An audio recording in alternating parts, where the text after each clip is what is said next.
Hi friends, welcome to my channel my crazy food. ఈరోజు ఈ వీడియోలో చూడగానే తినాలనిపించే నోట్లో వెన్నలా కరిగిపోయే గులాబ్ జామున్ ఎలా చేయాలో చూపించబోతున్నాను. దానికోసం మొదటగా గులాబ్ జామున్ ప్యాకెట్ తీసుకుని దాన్ని కట్ చేసి ఒక బౌల్ తీసుకుని దాన్ని అంతటినా బౌల్లో వేసుకున్నాను.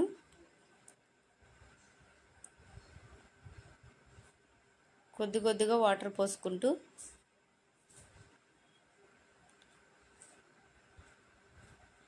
లడ్డూస్ చేసుకోవడానికి కన్సిస్టెన్సీ వచ్చేలా కలుపుకొని 5 నిమిషాలు పక్కన పెట్టుకోవాలి.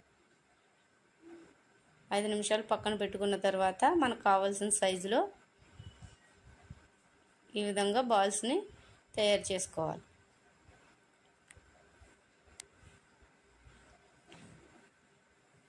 మనకి ఏ షేప్ కావాలితే ఆ షేప్లో మనం తయారు చేసుకోవచ్చండి.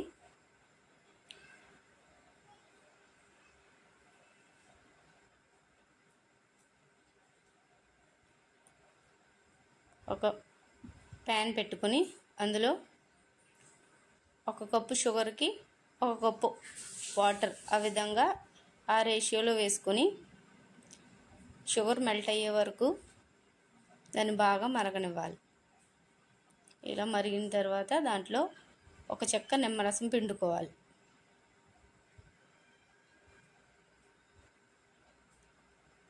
ఈ విధంగా ఒకసారి కలుపుకొని అందులో కొద్దిగా ఇలాచీ పౌడర్ను కూడా వేసుకోవాలి.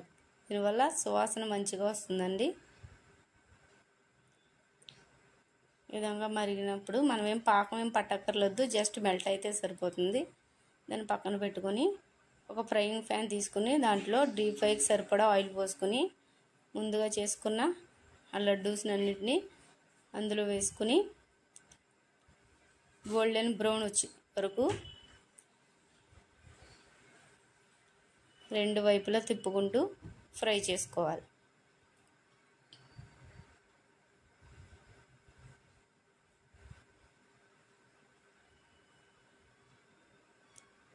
చాలా జాగ్రత్తగా టర్న్ చేసుకోవాలండి, అవి విడిపోకుండా ఉంటాయి.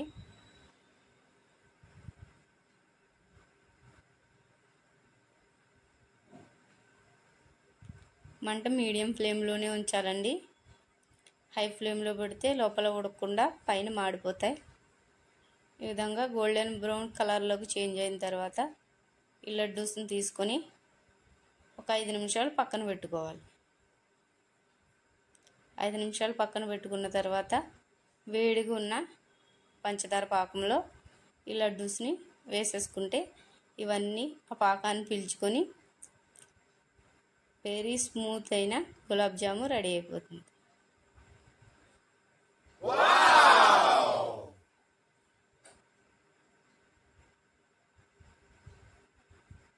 అందరికీ ఇష్టమైన గులాబ్ జాము రెడీ అయిపోయింది.